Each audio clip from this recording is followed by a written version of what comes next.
I'm Cassie J, and I'm the director of the Red Pill documentary coming 2016.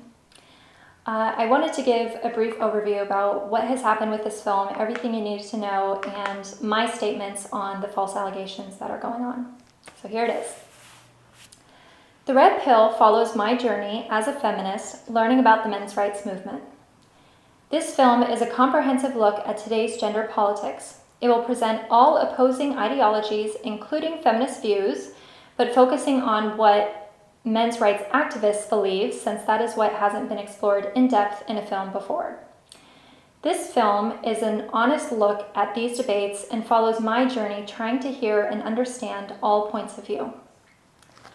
On October 12th, I launched a Kickstarter campaign in an effort to raise the needed funds to complete this film, because I was previously denied from the many filmmaking grants I submitted to, and the organizations that offered to help fund my film wanted to have creative control over the film's approach and message in an effort to support their cause.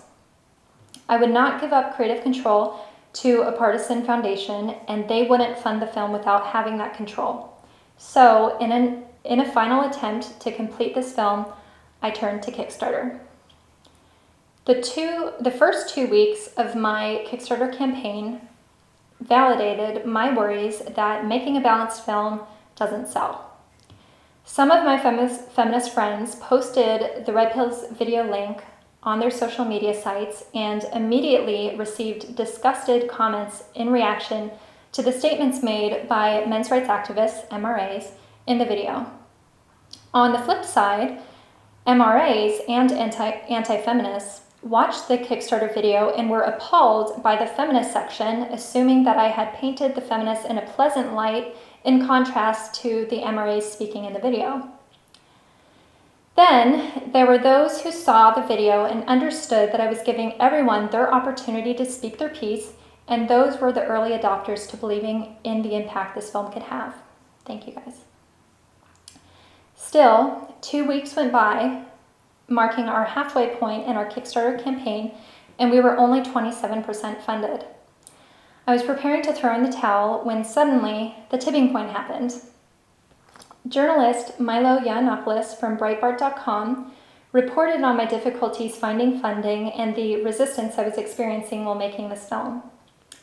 His article inspired a flood of free speech and anti-censorship crusaders to go to the Kickstarter campaign page and make a pledge.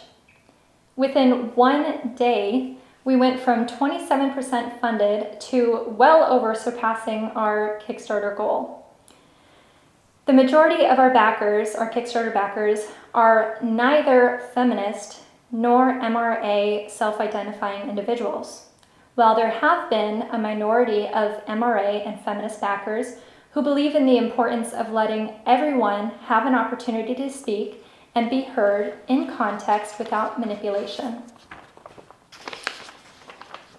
Since the rise of attention and support for this film, there have now been many attempts to defame me by spreading false allegations that I thought were so incredulous that I never even bothered responding to, unless I was asked in an interview. However, with the advent of social media, falsehoods can spread like wildfire, and when enough people blindly consume catchy sound bites without questioning the validity, it just keeps spreading.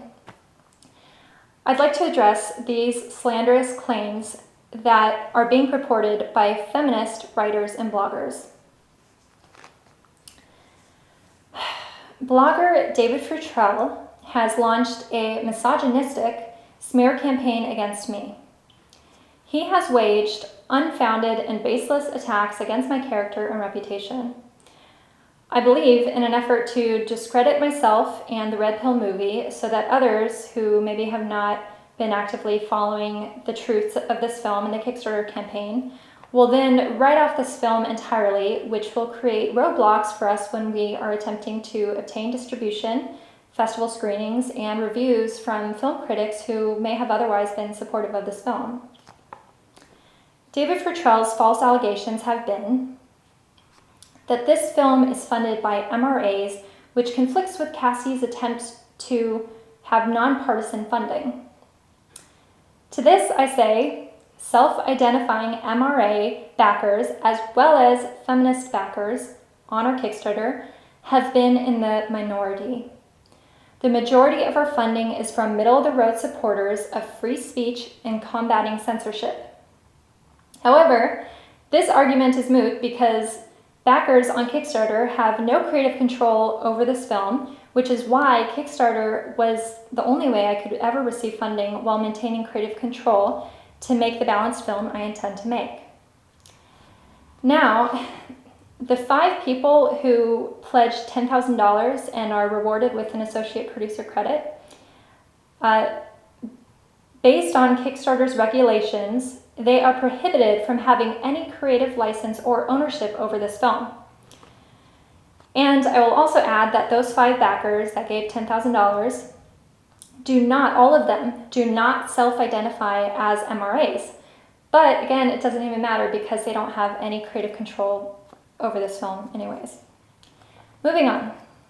Another false allegation made by David Futrell is that the award I won in Cannes, France is a fake because it was not won at Festival de Cannes, which is considered one of the most prestigious film festivals in the world. David Futrell's blatant lie that my award win is fake is slander. My Best Documentary Award from the Cannes Independent Film Festival is real and was won among other very talented independent filmmakers and films. Cannes is a city in France that has had many events that include the city's name in them. One such event was called the Cannes Independent Film Festival, which is not affiliated with Festival de Cannes. And as an independent filmmaker pursuing screenings for my low-budget documentary called Daddy I Do, I was thrilled to be able to screen it to a French audience. And even more thrilled to accept the award for Best Documentary that was selected by a jury at that festival. I accepted that award in a screening room with other talented documentary filmmakers from around the world that deserved that award just as much as I did. And for David Futrell to call it a fake award is a disgusting attack on all independent filmmakers who put their blood, sweat, finances, and tears into making their project and then passionately try to obtain an audience for that film. So what does this all mean? There is a smear campaign against me, a female filmmaker, who is looking to make a balanced film allowing all views to be represented. While one side is concerned about being taken out of context like they so often have been, they have instead chose to take a gamble and support this film in the hopes that it is truly the balanced film that I am insisting it will be. While the other side, with some exceptions, has first passively declined showing any support for this film until the film started receiving support from those they oppose. That's when they have allowed for one feminist blogger to lead the charge of a full-on smear campaign against me based on nothing but lies and his own malice.